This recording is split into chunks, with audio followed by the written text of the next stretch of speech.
If you travel on airplanes, watch this entire video because I'm revealing the deepest secrets the airline industry does not want you to know.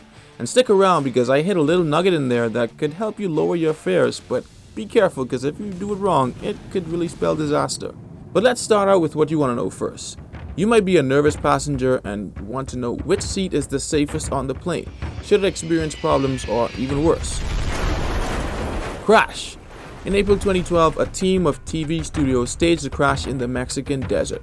They outfitted a Boeing 727 with cameras and crash dummies to see exactly what happens to the human body when a plane crashes into the ground and record the data.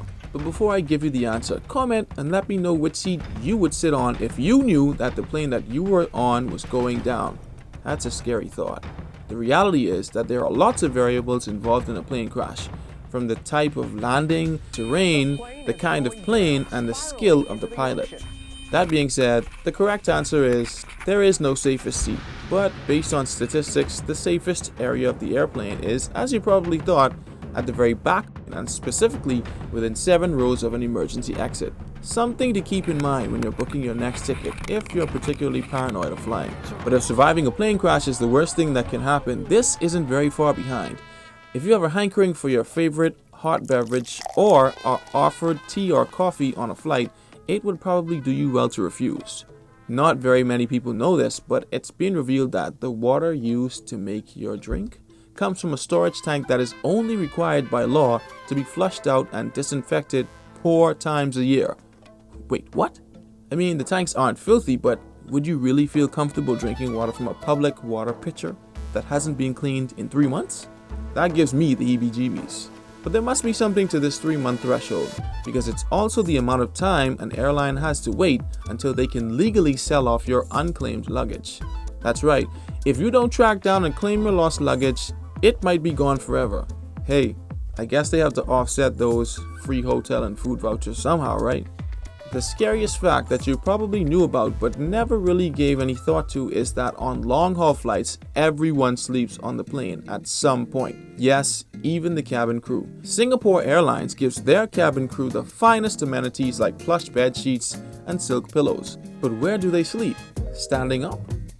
You'd never guess, but those innocuous-looking doors that look like storage bins and compartments at the front and back of the plane double as secret entryways to a staircase that lead to sleeping quarters called rest compartments.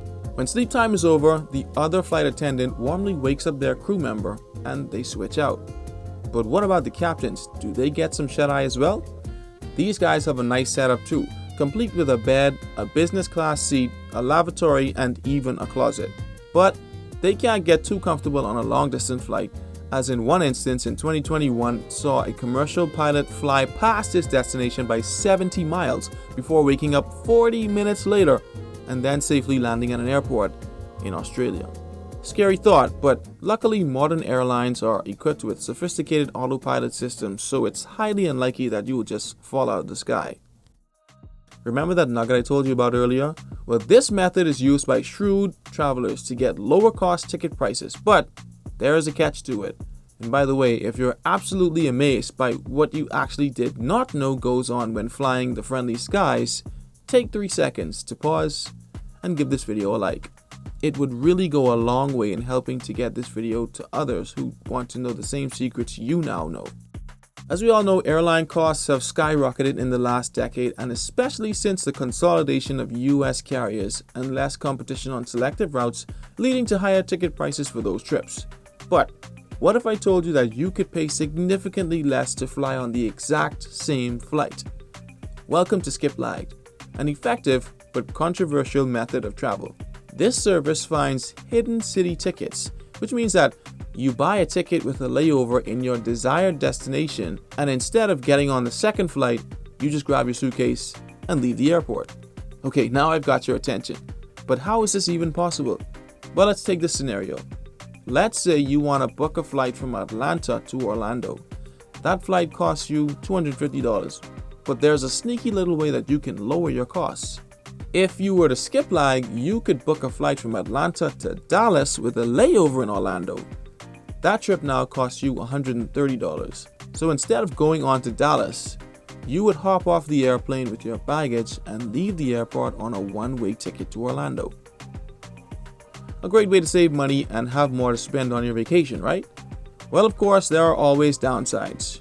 Number 1, you cannot check your bags because if you do, that luggage will be sent on to the final destination. So pack light and carry on. Number 2, you are extremely vulnerable to last-minute schedule changes by airlines that could route you outside of your intended destination. But worst of all, you might end up on the wrong side of the airline and potentially the law, as airlines hate this practice, and if you're caught, they reserve the right to cancel all of your airline miles and perks, and even worse, take you to court to recoup their losses. Is it worth it? Well, that's all up to you. But if you enjoyed this video, you're gonna love this one.